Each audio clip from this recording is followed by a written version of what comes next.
Meeting basics. Organizing your meeting should include attention to scheduling, attendance rules, and ground rules. Scheduling. How often will you meet, and where and when? Two recommended patterns are once a month, that would allow you plenty of time in between to read, reflect, try things in your classroom, and collect student evidence. Twice a month.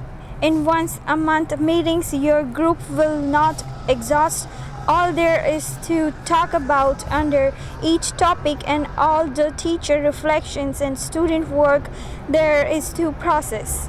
You might choose to meet twice a month every 2 weeks, using first session of each month to review readings and do content-based activities, and the section 2 discuss reports of classroom activities and student work that resulted.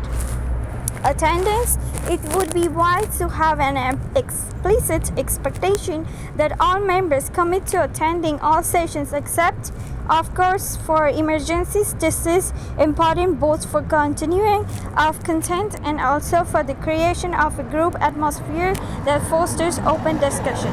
Roles. Your group should specifically decide on a facilitator or two, or should at each meeting assign any other cooperative role. Recorder for the meeting in progress and any homework roles.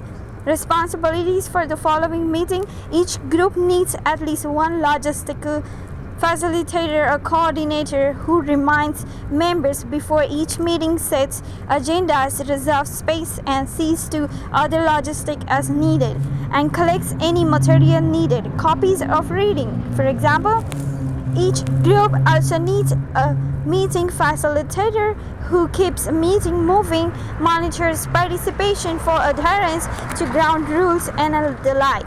The meeting facilitator role must be performed by the same person who handles the logistics or by another individual. Within various session activities, leaders of discussion and provision of content should rotate and should be mutually agreed on before the next meeting.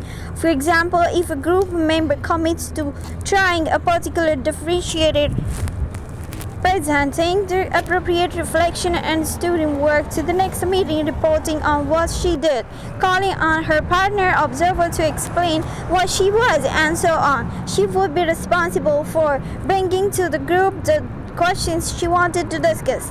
Every group member should have such a responsibility at least once during the year. It is a good idea to have a recorder to take notes on the discussion, and this role can be permanent or can rotate depending on the wishes of your group.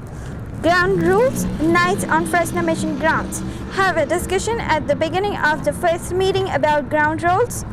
For first group meetings, try for general expectation that will help build an open and inquiry-oriented community, not narrow rules. Your group will decide on its own ground rules, but we urge you to consider these as possibilities. They have been found to be characteristics of successful professional learning communities. McLaughlin and Talbot, 2006. Develop an ethics of sharing. There should be plenty of room for everyone. PLCs are not a zero-sum game where if one person gets time, energy, and commitment, another loses it. Develop an ethic of commitment as well. Sharing your time, energy, and resources for the good group of people. Everyone, including you, will benefit. It is okay to question, asking why, asking for evidence. How do you know that? And like are not personal challenges. Questioning is a hallmark of an inquiry approach. There is no learning without wondering. Having others in your classroom is okay. Peer observation will give you a second pair of eyes to look at what you are doing. Peer observations will help verify your successes and provide feedback to practices that could be improved. Peer observation should be done in the non-judgmental fashion. My peers were males on the ground. I took ground for about 1.5 years, and I'm the first time trying this basis. Do not say I already do that as a first response. For example, teachers also then they already share their learning targets with students and give clear feedback, and it is a matter of inquiry to what extent students do understand learning targets and feedback, and to what extent such practices can be improved and more tailored to specific student needs. The first response stance and to any topic should be, let's see what we can find out about that.